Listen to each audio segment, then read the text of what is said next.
नमस्कार. विद्यमान विधानसभेचा कार्यकाळ पुढच्या महिन्यात संपणार आहे. अशा वेळी सरकार मुदत संपण्यापूर्वी निवडणुका घेणार आहे का एक महिना मुदत संपल्यानंतर निवडणुका घेणार आहे, यावर आता वेगवेगळी मतं होते आणि एकनाथ शिंदे यांनी निवडणुका दिवाळीपूर्वी घेण्यात येतील असे संकेत दिले आहेत.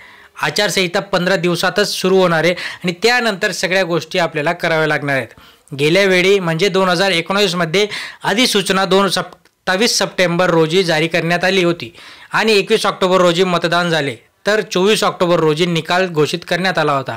यावेळी साधारण 25 ते 30 सप्टेंबरच्या दरम्यान विधानसभा निवडणुकीची आचारसंहिता लागू होणार आहे. तसेच कदाचित निवडणुका एकाच टप्प्यात देखील होणार असल्याचं आता सगळ्या स्तरांवर बोलण्यात येत आहे.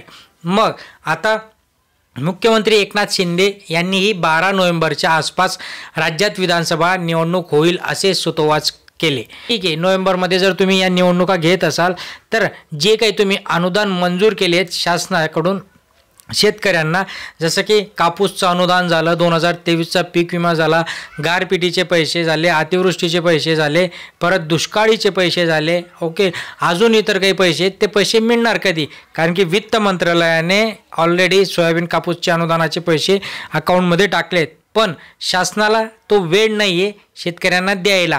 आणि आता जर नोव्हेंबरमध्ये निवडणुका घेत असतील आणि जर त्याच्याही आधी सप्टेंबर ऑक्टोबरमध्ये जरी आपण पकडलं की आचारसंहिता लागू होईल, तर मग शेतकऱ्यांना जे काही येणारे अनुदान आहेत, जे काही येणारे पैसे आहेत, ते ह्या येत्या 30 सप्टेंबर किंवा जास्तीत जास्त पहिल्या आठवड्याच्या ऑक्टोबरच्या पहिल्या आठवड्यापर्यंत शेतकऱ्यांना ते मिळतील. बट शासनाने जर खरंच मनापासून शेतकऱ्यांना ती मदत द्यायचं ठरवलं, तर जर ते त्यांच्या प्रचारात बिझी झाले, त्यांच्या वेगवेगळ्या गोष्टी असतात, त्यांच्या गुप्त गोष्टी असतात, त्याच्यात जर ते बिझी झाले तर मग शेतकऱ्यांना पैसा मिळणं थोडं उशीर होऊ शकतं.